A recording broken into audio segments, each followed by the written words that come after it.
problem about question. Okay. Because we don't have microphone. Okay. So usually all the panel, the speakers give Twitter DM. And if you want, yeah, you can vote here the DM Twitter. Okay. Everybody can give you the We've got question. we've got QR code. QR code, perfect.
Check, check, check, check. Perfect.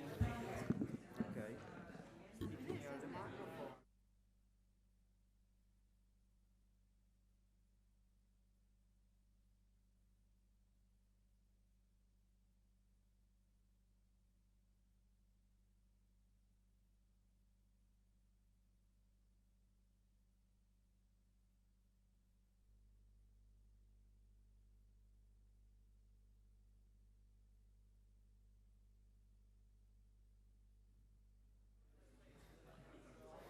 Yeah.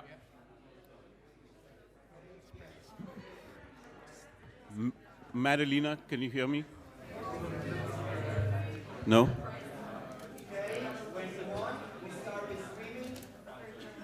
Wonderful. Can everybody hear okay? Madalena? Okay. I don't know why I singled you out, but it's fun. Uh, Thanks for coming, everybody. This is a little bit overwhelming for us, but we're ready for you. So we've been told that questions is going to be challenging. We worked out a little hack. There are no microphones in the audience. We can just take the questions by you guys coming up here and using that microphone, which we'll swivel around. Just walk up here and talk into it. Yeah, so the thinking here is that the live feed is what they want to prioritize. So that means all conversations and all sound needs to go through the mics. So come on up and ask the questions later. You can also DM us, I guess. You know, if you want me to pick up some of your questions. Well, what's the best way of doing that? Even better, DM these guys. DM these guys. Your questions should be for them. Yeah. Okay. Yeah. Yeah. Okay. How do we switch Paolo to the slideshow thing?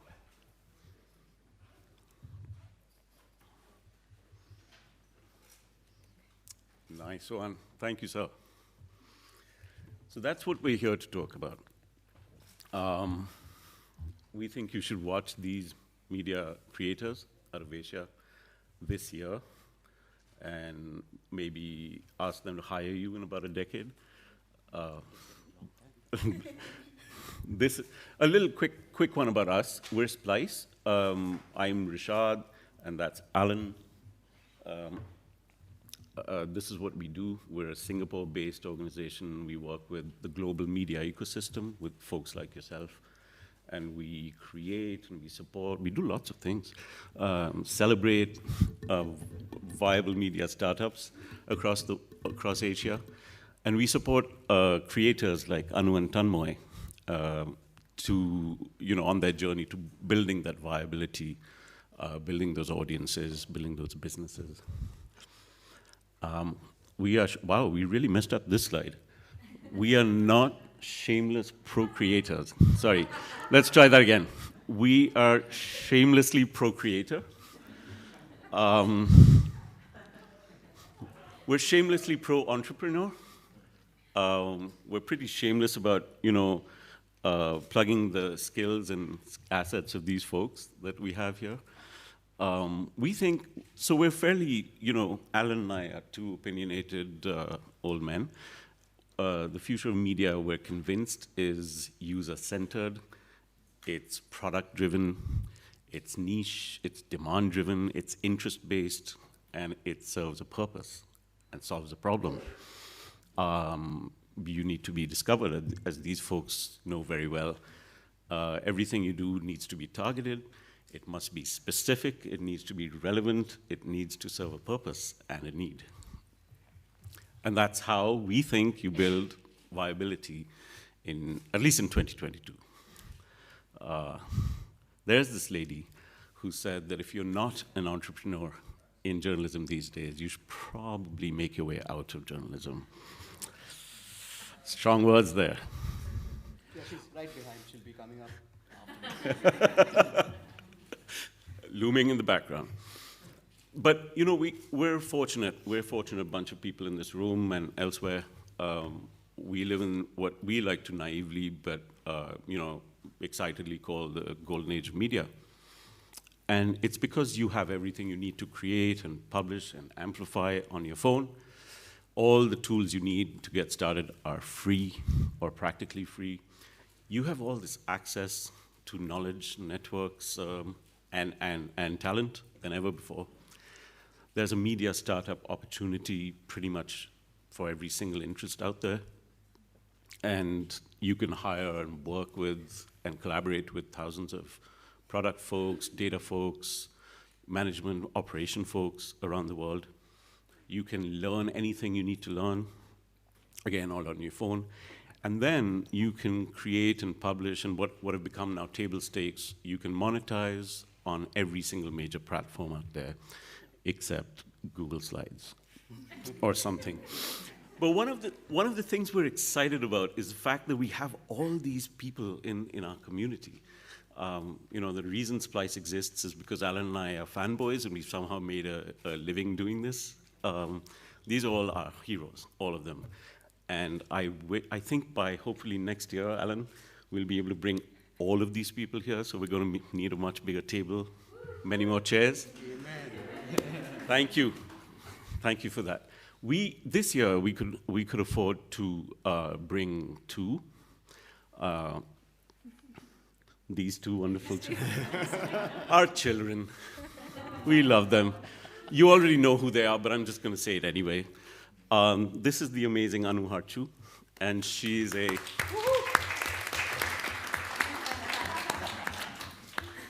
education content creator. She said, could you please not say that I'm an influencer or anything? So I'm not going to say that.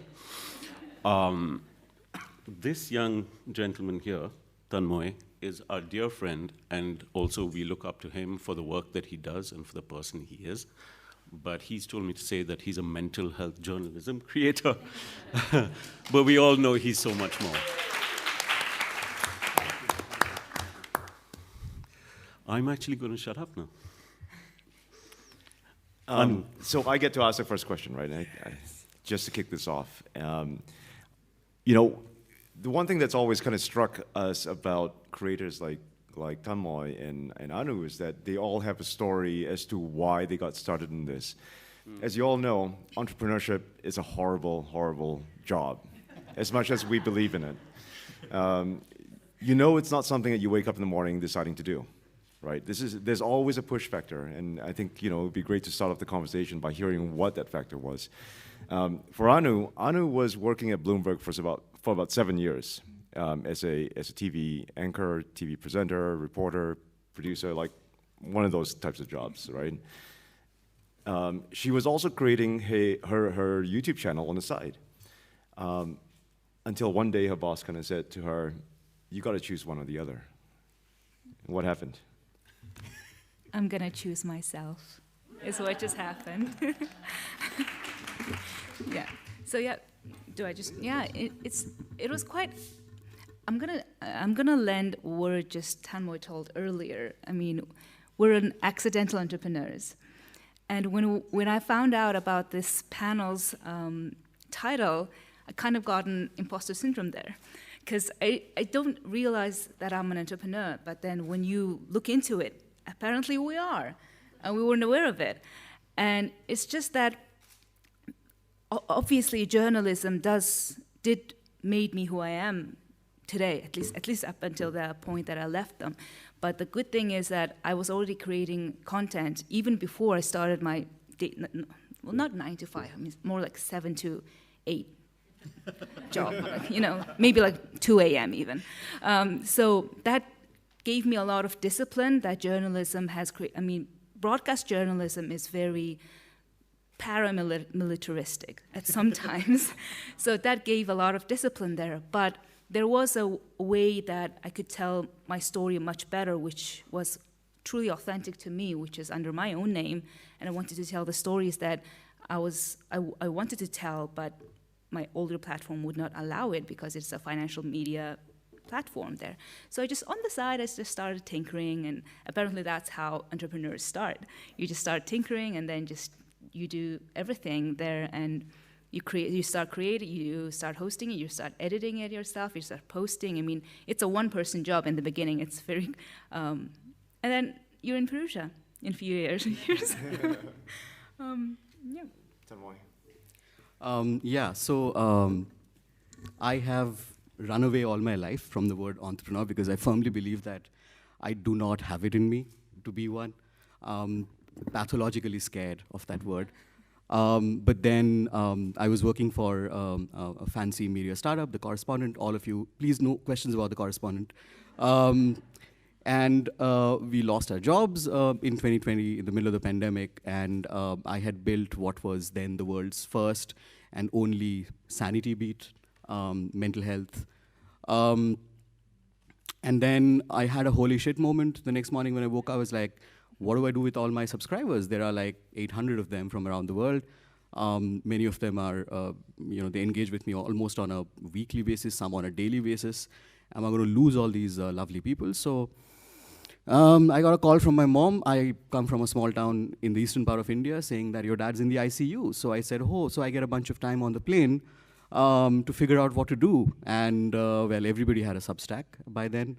So I was sitting at the foot of my father's hospital bed, creating my Substack called Sanity by Tanmoy. One of my colleagues said, that sounds like a cologne brand. And I said, you know what, like our industry stinks, so I'm happy that, So that's how it started. I had no idea what I was getting into. I had zero negative expectations. And then within the first 100 days, Sanity became one of the top health-related paid newsletters on Substack, the only non-Western name on the leaderboard. I had another oh shit moment. I was like, this is totally unexpected. Now what do I do with this? Clearly I can't shut this down because people are paying me to do this now. Then I got into this course at CUNY, and they kind of encouraged me to start thinking like a proper entrepreneur. One of the things that entailed was making tough decisions, like moving on from Substack and creating your own website. And having worked my entire career as a business journalist, working and having helped build 2 reader-funded ventures, I was very clear that I did not want advertising. I did not want corporate money. So I created India's first, probably Asia's first, 100% reader-funded independent mental health journalism platform. It's called sanitybytanmoy.com.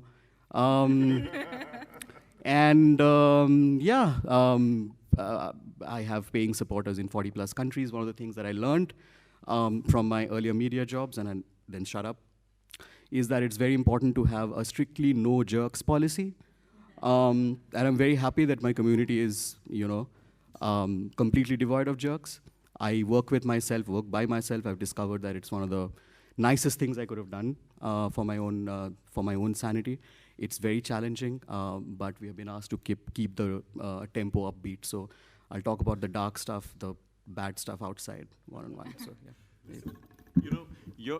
What I hear from hanging out with the two of you, separately. By the way, this is Perugia is the first time we ever met these two heroes of ours, but we've known them all. It feels like all our life, online, and we've consulted with them and we've learned from them. What I hear from both of you so much is this responsibility that you have to your audiences. This is all I think about when one of the reasons I'm so struck with you, Alan, and I are so overawed by you, is how responsible you are to them, how you are, in fact, your audiences. Tanmoy tends to talk about lived experience, and Anu has lived experience in what she does. Tell us about that responsibility. What is that? Sometimes you've called it overbearing, you've called it troublesome, you've called it, gratifying. Tell us about that. Okay. Yeah. I think I just sold myself a bit short over there. Well, I started doing YouTube in 2018. Just actually started taking it seriously because I created my channel about 10 plus years ago, and I just left it there and I just picked it back up. And I think this would go into the responsibility aspect that Rishad was asking, is that since 2018, I uploaded new video on every Monday. It started at 9 a.m., now it's at 7 a.m. And since July 2018, I missed only 1 week. But the lovely story that you told me was you missed that 1 week, but then you found that you were there a couple of minutes late, and you found a whole bunch of your audience waiting there and going, "Hey, Anu." Yeah, in my Instagram, people started swarming my Instagram DMs, like, "Are you okay? Did anything happen? Like, what happened with the video and such?" So people started checking in, which I think I actually am very glad that I missed that week, because when you are churning out videos constantly and just you're pushing it in, and then people were not responding at that time. I didn't know people were there waiting for it that are like just on the clock. So just missing that actually made me realize or understand that there are people who are like invested in it. At Monday, who wants to watch a video on Monday at 7 a.m.? If Right? it's you, I will. But listen, rumor has it that you publish your earnings reports online. Yeah. Talking about responsibility to your audiences. What the hell is going on? Yeah, good question. Some of my members are in this room, actually. So I have paying supporters in 40 plus countries in all 6 continents. I'm very anti-scale and anti-growth, and I very proudly wear that. So I have some total of about 3,000 subscribers, that's all. But I'm very proud to tell you that last year in December, I reached a monthly recurring revenue of about $1,600, which is a king's ransom in our part of the world. And for context, Laura is sitting here. I'm going to quote from one of her stories. They did this research in Brazil, and they found out that less than half the creators in that country, which is very comparable to India on many socioeconomic parameters, make less than $100 a month, and 23% don't make any money. And Brazil is a booming market for media consumption online. So just for context, what this community has helped me achieve is truly jaw-dropping, and it doesn't, pay for my lifestyle or anything. Not that I have a very expansive lifestyle, but it's incredible. And one of the things that I've learned in my previous reader-funded stints in different newsrooms is that readers, your audience does not really care about you being accountable to the extent of publishing your financial reports. They don't really, nobody's going to come and ask you for that. They actually are always surprised. Some of them find it really like awkward, disarming, but I do it anyway. And that, the half-yearly financial report that I publish, including literally an account of every penny that I've raised and how I've spent it. It has pie charts of how I use my 8 hours every day. That remains one of the most circulated, shared pieces on my website, along with one piece that I published on the day I launched, which was, who's the guy that you just supported? Here are 16 promises that I'm going to make to you. It had a 70% open rate, and nothing stopped that. So I think, accountability is really central to my business model. Like, this is what builds trust, and then that trust kind of translates into word of mouth, hopefully some of them converting into paying supporters, etc. And I love it. It's the one piece that I spend the most time working on. I just want to add to that one, because Tanmoy is one of the person who just is very user-funded, right? It's a one type of user. For me, it's two different types of users. One is the viewer or the audience, and also, unfortunately, I do need to take sponsors on my YouTube channel and then also Instagram. So that's another type of audience that I have. But going back to that responsibility part is that creators like us are nobody if we don't have our audiences, our supporters. So we have to hold that trust as a trust very high in our regards. So we need to cherish it. So we can't lose our audience's trust if we were to survive in this industry as an entrepreneur. So when there's a sponsorship coming into the mix, that muddles the water. So similar to what Tanmoy did with the 16 promises that I made, what I usually say is that if a content is sponsored, I disclose it in every video. So this brand is supporting this content to bring it to you, and because and then also any opinion that I make in that video is always authentic. And I do get reached a lot about different sponsors that do want to does not want to disclose the sponsorship and such. Then I just reply to them, then I'm not your creator. It's just not going to work for me. So it's always have to be win-win-win on each side. The client has to win because through me they can get awareness and reach out to the audience about either the product or the service, whichever it is. And the audience needs to win because they're getting what they want, and then they're not being lied to, or at least they are being transparent about it. And I get to win because, well, I get to eat, I guess. I get to earn a living at least in there. So that is something that I try to emulate or in all the content, so that my audience still trusts me even if there is a sponsor there, and they trust my judgment in choosing whoever or whatever partner that is going to benefit the audience themselves. So one point I got reached out by an oil machinery oil distributor, and I don't drive a car. I was like, it's not gonna match up.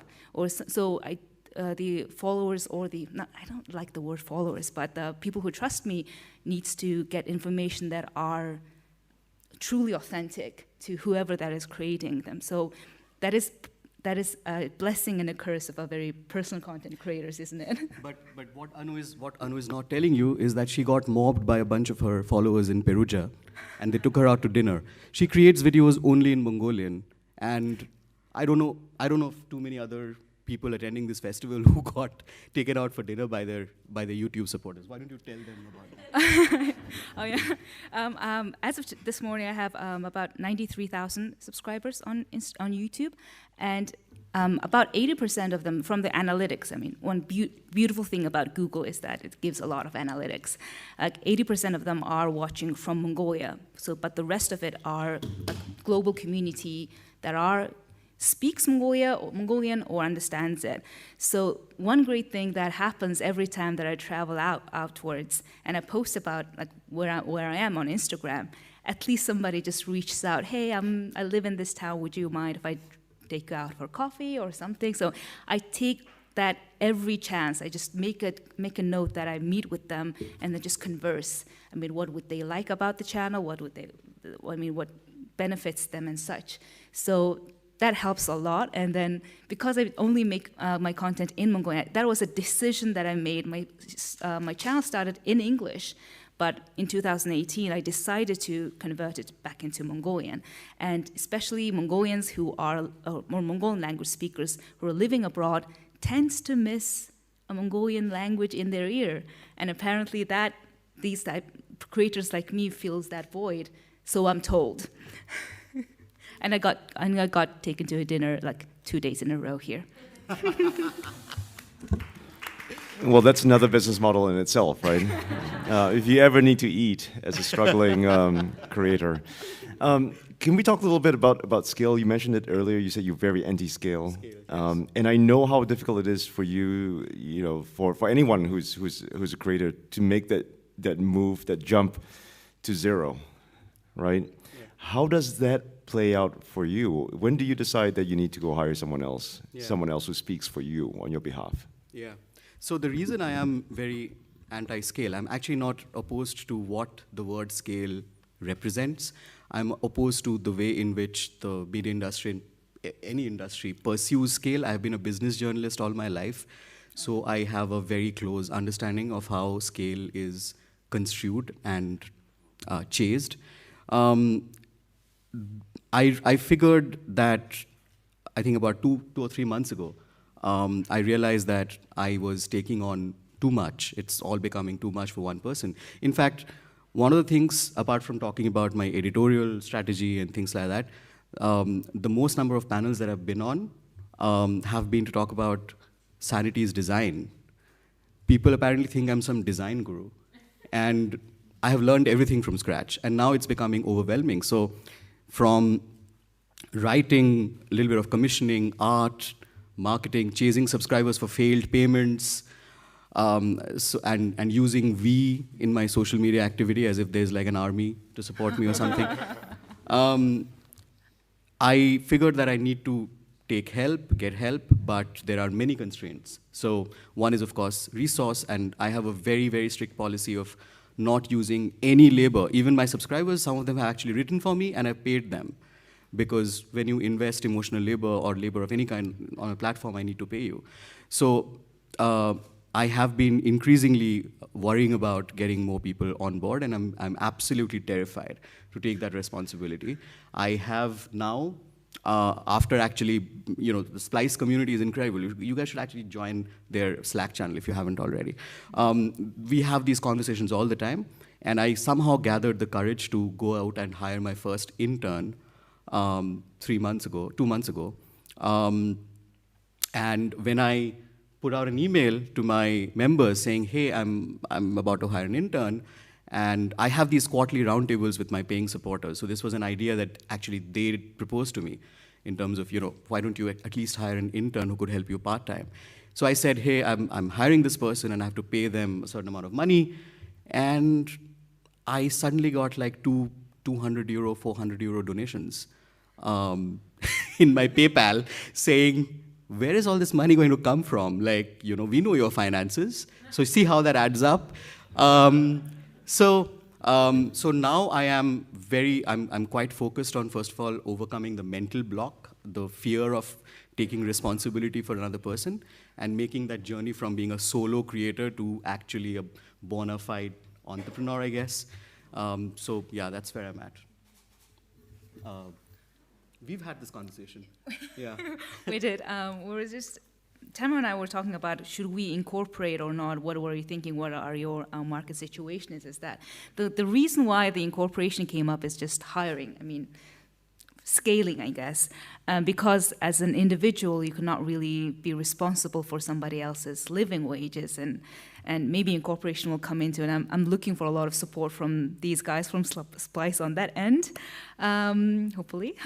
So, and speaking to that solo creator is that you need support all the time, because when you are the CEO, when you are the operation person, when you are the creator, and you are your own CMO and everybody in between, you're doing everything, but if you don't have full support on that, it's very easy to get burnt out.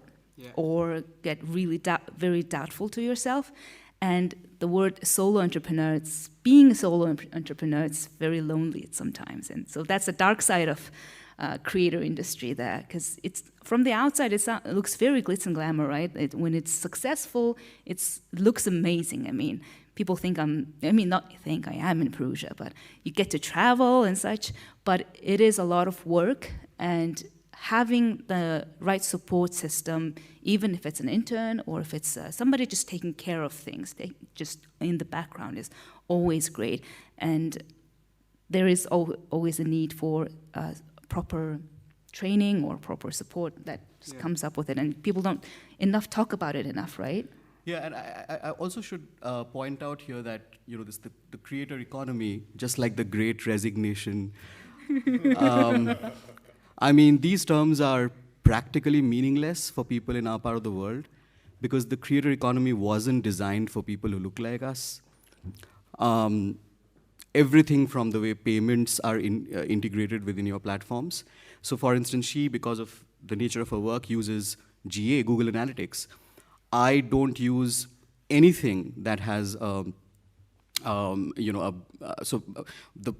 the first tabs you will see on my homepage is "You are not being tracked here." Yeah. So I use only open source software, including Ghost, which is my core software on which I host the site. I use Commento for commenting. I don't use Discuss. I use Plausible Analytics, which is a GA alternative, which only gives me aggregate data, no individual tracking. All of that costs money. And these are not things that are intuitively known to people like us. And the things that are taken, that are taken for granted by creators in the West. For instance, Anu was telling me that Patreon does not even work in Mongolia. It doesn't work in Nigeria. India is one of the most advanced fintech ecosystems in the world. I'm very proud that we have this infrastructure in India available.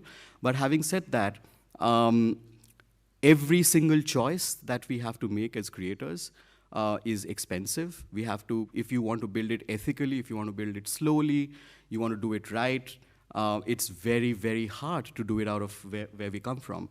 So, and often when it comes to hiring and when it comes to bringing other people on board, this is an understated risk, because there aren't too many other people out there who understand this ideology or understand this philosophy of building something that is rooted in the global south, doing it ethically by eschewing a lot of tools that make our members and readers very uncomfortable.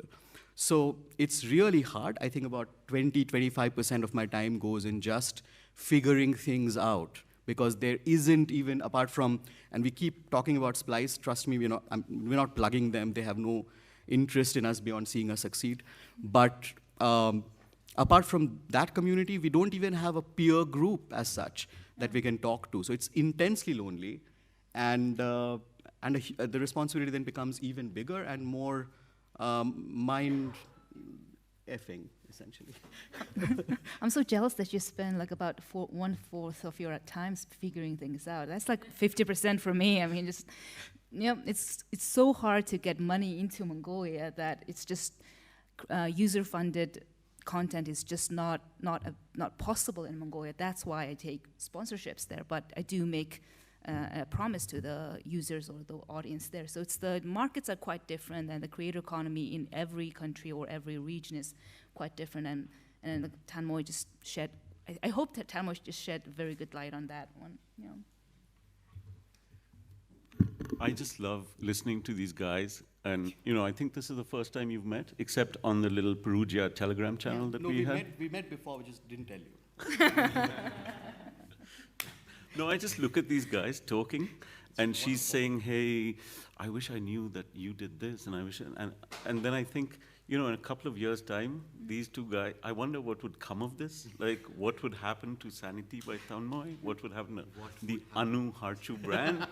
It's going to be this global conglomerate. I was telling Tanmoy that he after this he needed to start looking for private jets, which would really mess with your brand. Yeah. You're here saying I'm not an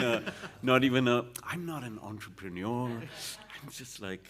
No, so actually on that note, I have to say a couple of things actually. One is, There is a very big difference, and it bothers me because I mean I've been a career journalist, and I know how to use social media. I know how to make Twitter work for me. I know it. As a mental health journalist who sort of marries lived experience with deep reportage. For instance, I once did a piece I actually live streamed a panic attack on Instagram once. And then I wrote about it. And one of the things I spent a lot of time thinking about was, am I monetizing my trauma? Like, how messed up is that? Like, you know? So the nature of my work is such that I have to answer these impossible moral questions all the time. And one of those happens to be whether at some point I should aspire to having a private jet. But to very briefly answer to address the point about where Sanity by Tanmoy will be or could be, or I don't know, Anu will speak for herself. I am doing this as pretty much a wild experiment. I am very lucky that I have the means to continue doing this. I have some savings because I worked in a European company briefly. But I do know that there are already, the augurs are actually quite bright, and I'm not a very optimistic person. One of the things that we learned at the CUNY course was that you have to ruthlessly diversify, relentlessly and ruthlessly diversify, and do not get so emotionally attached with your core product that you don't look for money elsewhere. So this year I've already landed 2 grants. They're small grants. One of them is going to be dedicated to doing a series of stories on suicide prevention in low and middle income countries. I do a few consulting gigs on the side, and I always tell them that I'm probably the last person they should sign up, because I am very anti sort of neoliberalism and extractive capitalism, but they give me money, and one of the things I make them sign is that you cannot have any editorial control over Sanity. So that money does not come into Sanity in any way. It just, I have a 4-year-old, so I have bills to pay. Anu, where do you see your brand going 20 years from now? Honestly, I have no idea. I just don't know it at all. I wanted to like add more to what you just said. Like, are you monetizing your own trauma? Yeah. I really think you just should. But monetization it's not only about the money per se. Let's go back. I mean, you're sharing your experience. That goes back to your lived experience. Yeah. And then sharing what you're going through, whether it's good or bad, is always gonna bring value to your audience there. I wanted to say, like, last year, I got COVID. Well, who didn't, right? But because the COVID situation, how countries are handling it is not very well done in some places, mine included. So what I did was if you got positive diagnosis, you were to when I got it, you are to quarantine for 10 days. So what I did was I recorded me getting my test done, and then also just getting the positive results, and I just vlogged the whole 10 days. Just me living alone, at home, alone, just going through it on my own.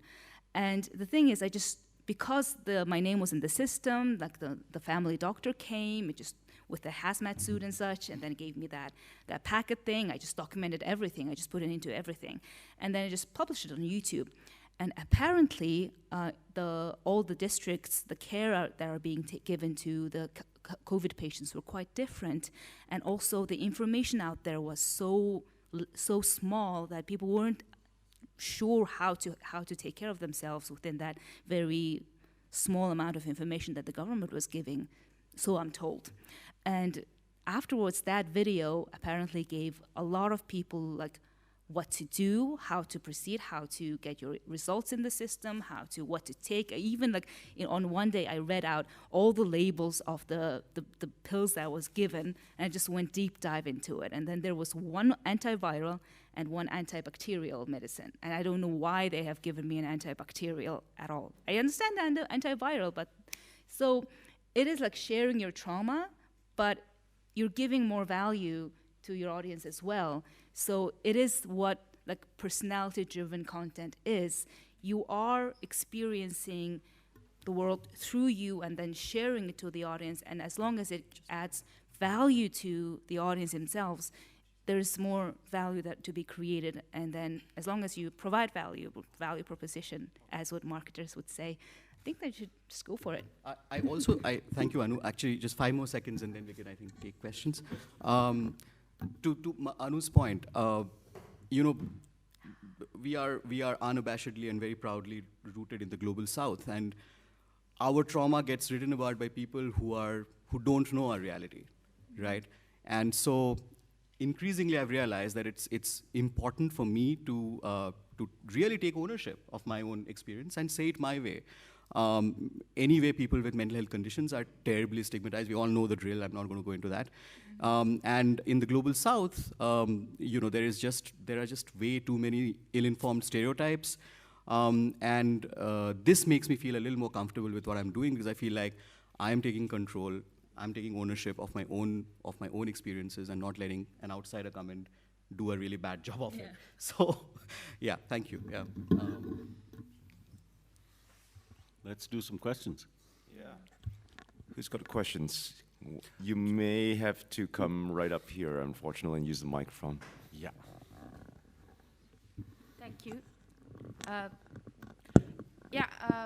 Thanks for the panel. It was really inspiring, actually. I have 2 questions. The first is about the audience. I mean, more in detail.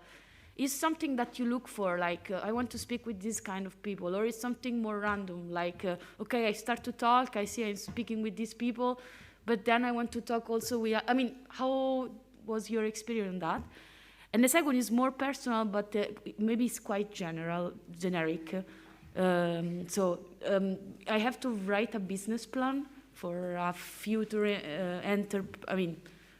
enterprise I should, create in the future for a project. So if you have some tips on this, I mean, it's very generic, but I mean. I guess since I track my audience, I'll take at least the first part. Well,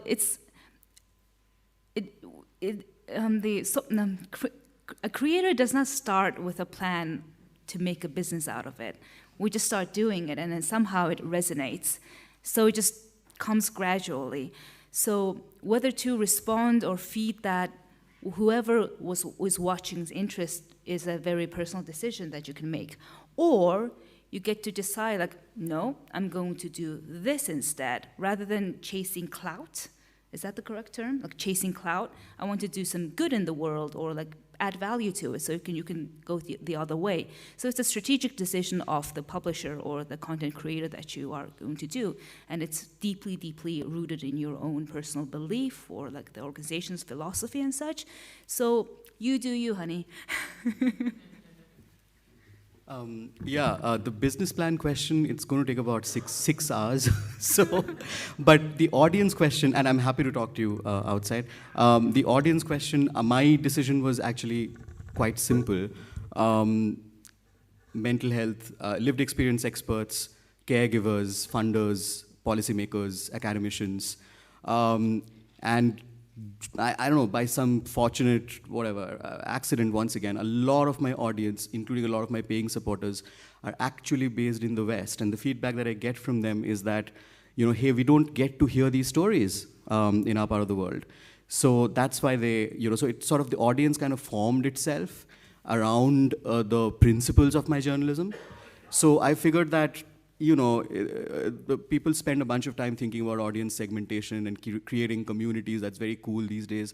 Everyone talks about creating a community. The community already exists. You just got to find them and serve their needs. And the way you find them is by declaring outright that these are your principles. And then magic happens. They automatically coalesce around your values and principles. Yeah. Who has more questions? Bring them up.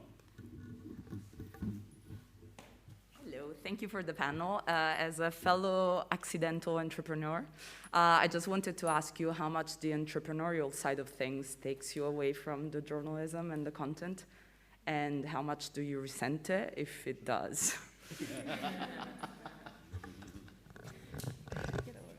I can spend like 10 seconds on that. Irena, thank you. I used to detest it, to be honest, to think like a business person. I especially hate sending out these mails saying, dear so-and-so, I noticed that your payment has failed for card reasons, and can you please update?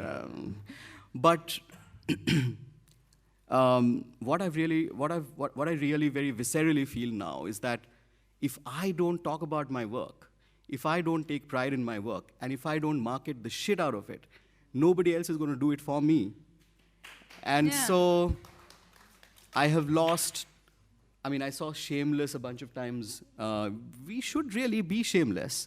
There is no shame. So I'm not sure if I've become more entrepreneurial, but this literally ties in with my survival. If I don't do this, and if like by the end of the session, at least 10 of you haven't become paying supporters, I am a failure. So I've got to talk myself up, right?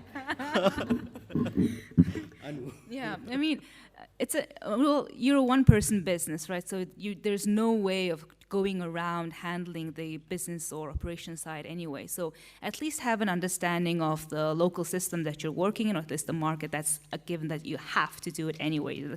There's no around to it. And gladly, I mean, I do take a lot of interest in operation design myself. So I was able to. I don't take very much of a. It's not too tiresome. Yeah. It's not too tiresome for me, gladly, but tax system is just. It's just everywhere else. It's just right. You know what I mean.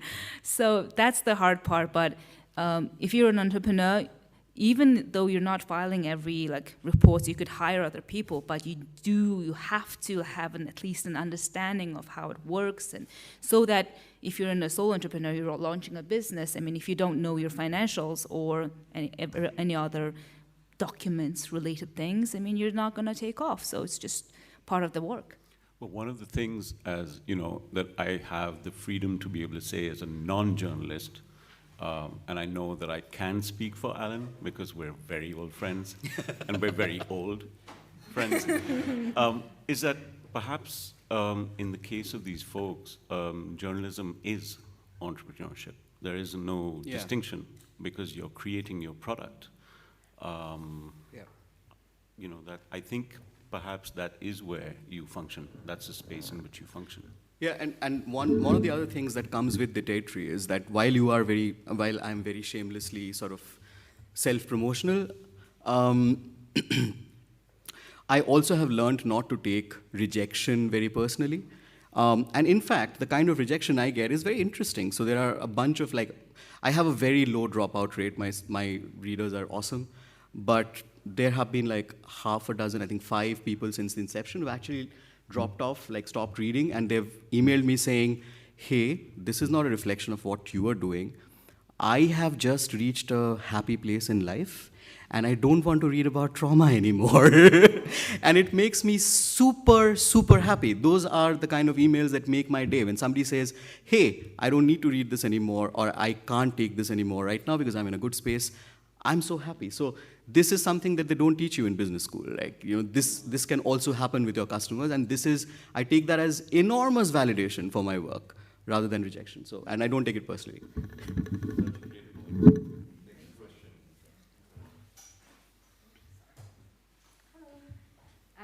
So to that last point, what is the main stereotype that you're constantly facing, both of you, to do with your journalism? Because it's very specific for the pair of you.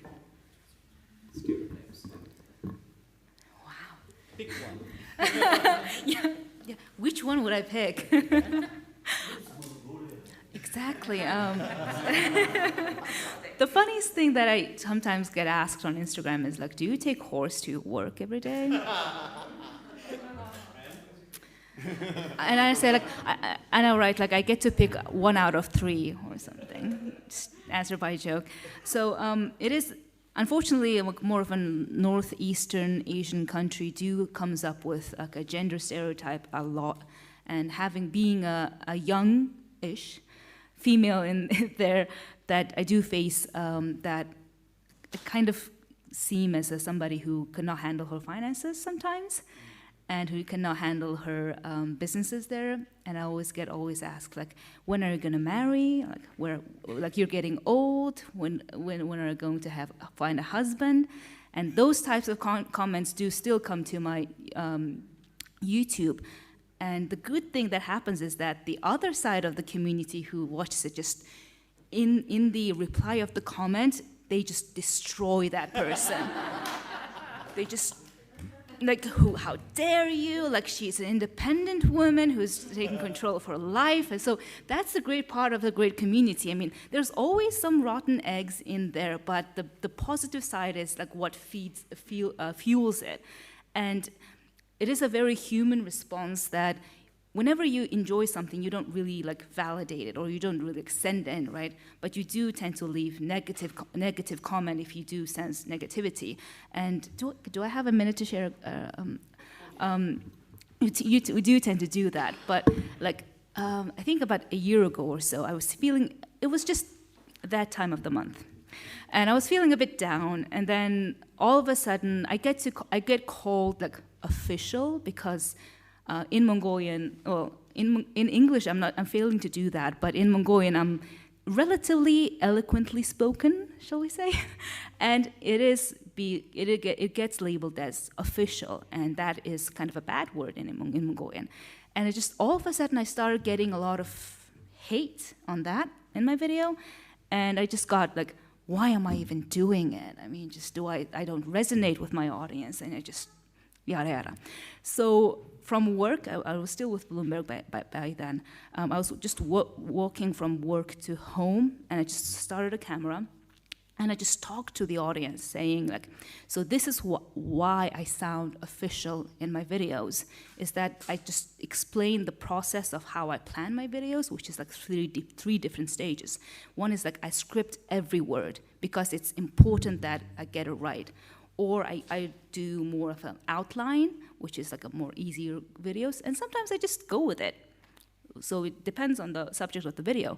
And I just explained it, but I guess it came out to be a bit of an emotional video. And I asked in that video, so if you find any value in the content that I'm creating, please let me know, because, I'm getting emotional talking about this. Please. Yeah, please, I just asked them, please let me know in the comments if you find any value in content that I'm creating, because people don't tend to do that, and recently I've been getting a lot of negative emotions there. And then I just posted it. That video got so many likes, and the comment section is like flooded with like positive comments, and then people just realizing, yeah, you don't really leave positive comments when you feel warm inside and such. So that gave me that push, that gave me purpose to continue working, yeah. Thank you. So you just ask them, and they will respond. I mean, yeah. I am a cis-het, upper caste, upper class man. The only thing I'm not is white. So, I mean, I tick all the boxes of privilege. I live with a mental health condition. That's a separate. So there are of course stereotypes, etc. But what I've realized is that most people come from a place of ignorance and not malice. At least in my experience, a lot of people come from a place of ignorance because they're not taught about our realities and our experiences. And likewise, I'm not taught about the experiences of people who are less privileged than me, so I get it. And one of the things that I was very intentional about from day one, and there is a graphic in that piece on my values and principles, was that disagree but do not disrespect. I will absolutely not tolerate jerks, like I said. So I am very lucky, I'm very fortunate, I don't get too much hate, but every now and then there will be a person who will try and reduce mental health to biomedical shit, and I talk about mental health from a political, cultural, economic point of view. So that is one stereotype I'm struggling still to dismantle, that mental health is not about popping a bunch of pills or going for therapy, but about poverty, unemployment, violence, and things like that. So yeah, that's the predominant stereotype I'm fighting. Yeah. All right, we have only one, well, we have time for only one more question, so.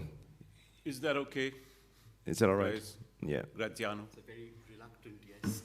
Yeah, all right. Let's do one more.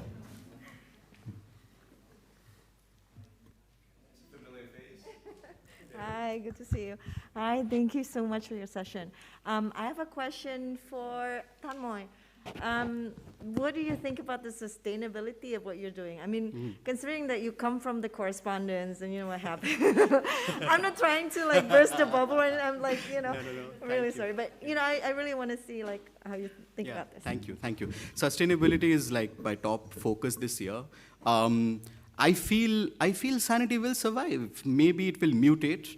I already feel that, I mean, one of the lessons I've learned from my previous jobs is that if you keep a low cost base, if you don't want to become a world conquering sort of media empire, it's very possible to create a sustainable platform.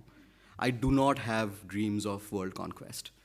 And therefore, for me, sustainability looks very different. For me, sustainability, and I actually spelled out that goal. I said to my supporters, I should be able to pay fair rates to 3 creators, 3 writers, 3 artists, and 3 designers by the end of this financial year.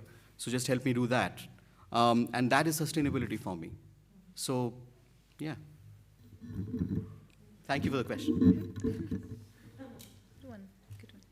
It was, the question was done, well, I mean, he speaks very well. I mean, I second that statement.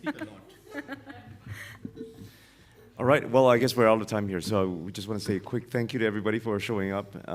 This has been a lot of fun.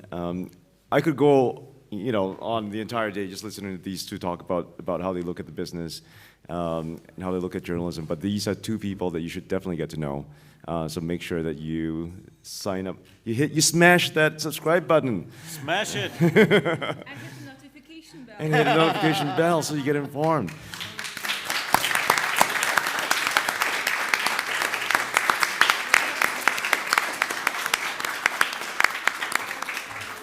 Alrighty. Well done.